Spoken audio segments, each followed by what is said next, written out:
Assalamualaikum warahmatullahi wabarakatuh. Alhamdulillahirrabbilalamin. Kita berjumpa lagi pada kesempatan hari ini. Eee, Hari ini kita akan belajar tentang peran pesantren dalam dakwah Islam di Indonesia. Tapi sebelumnya, tak awali dulu dengan membaca bacaan basmalah bersama-sama. Bismillahirrahmanirrahim. Yang pertama, Pondok Pesantren, Pendidikan Keislaman dan Keaslian Indonesia.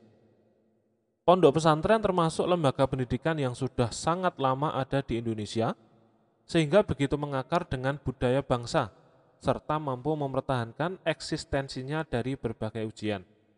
Pesantren memiliki tata nilai yang akhirnya dapat membentuk sistem pendidikan dan mampu menyerap nilai-nilai edukatif lama yang telah ada dan membudaya sekaligus berkembang mengikuti kemajuan ilmu pengetahuan dan teknologi tanpa harus kehilangan jati dirinya. Pondok pesantren memiliki karakter tersendiri, yaitu keislaman dan keaslian Indonesia.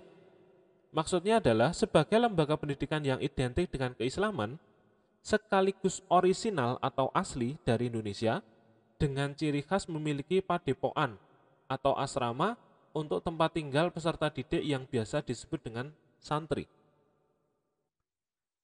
Pondok berasal dari kosakata bahasa Arab, yaitu funduk, yang memiliki makna asrama atau tempat di mana peserta didik tinggal.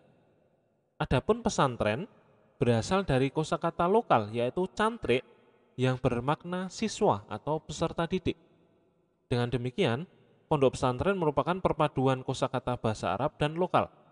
Secara istilah, pondok pesantren adalah sebuah lembaga pendidikan di mana peserta didik tinggal di asrama selama 24 jam untuk melaksanakan proses belajar mengajar, baik pendalaman ilmu agama atau tafakuh fiddin maupun keterampilan dan kecakapan hidup.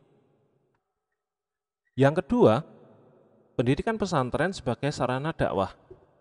Pendidikan pondok pesantren merupakan serangkaian proses belajar mengajar berasrama yang berlangsung selama 24 jam dengan tujuan menyiapkan secara sadar peranan peserta didik di masa yang akan datang.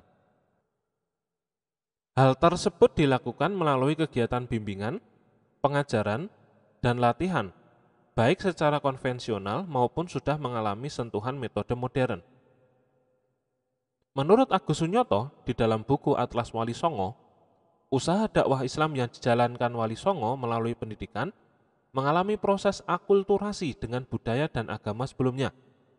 Pola dakwah tersebut adalah melalui pengembangan model dukuh yang semula merupakan lembaga pendidikan Hindu-Buddha, serta padepokan yang merupakan lembaga pendidikan kapitayan atau tempat bermukim para cantrik yang diformat sesuai ajaran Islam menjadi lembaga pondok pesantren. Sebuah pondok pesantren mempunyai komponen pokok yang menjadi ciri khas tersendiri. Pertama, kiai sebagai komponen sentral dalam suatu pesantren. Kedua, santri peserta didik atau anak dalam keadaan berkembang dalam pendidikan di pondok pesantren. Ketiga, masjid atau musola sebagai sarana fisik, tempat ibadah, pusat kegiatan di dalam pondok pesantren. Keempat, pondok atau asrama, sarana fisik sebagai tempat tinggal bagi para santri. Kelima, kitab kuning sebagai materi pokok dalam kurikulum pendidikan pesantren. Keenam, metode pengajaran, ada sorogan, bandongan, dan al-ijnul ijazah, serta model pembelajaran utawi iki-iku, yakni pola belajar di mana santri bisa mengetahui makna, kedudukan, dan fungsi masing-masing kalimat. Kiai mempunyai berbagai fungsi, di antaranya sebagai figur pimpinan pondok pesantren, sehingga kewibawaan kepribadian, penguasaan ilmu agama, serta pengalaman kiai memberikan warna pada budaya dan lingkungan masyarakatnya. Kiai sebagai guru mengaji mempunyai banyak murid. Melalui murid atau santri itulah tersebar karisma kiai di bidang keagamaan, sekaligus budi luhur yang dituturkannya. Kiai juga memberi ilham kepada masyarakat sekitarnya dalam memecahkan persoalan. Biasanya, seorang anak kiai sangat dihormati oleh para santri dan masyarakat sekitar sebagaimana tampak dari panggilan Gus, singkatan dari kata Gusti atau bagus. Sebutan ini mengandung tafaul atau harapan agar ia menjadi orang yang bagus dan mulia.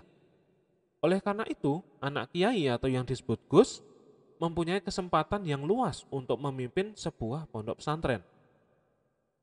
Dalam bahasa-bahasa simbol pesantren, status kiai bisa diperoleh atau terjadi karena karomah atau suatu kemuliaan dari Allah dan barokah, suatu kebaikan rohani yang dapat dilimpahkan kepada orang lain, terutama anaknya dan santrinya. Status kiai dapat pula diperoleh melalui nasab atau garis keturunan. Istilah santri pada dasarnya muncul bersamaan dengan berdirinya pesantren di Indonesia.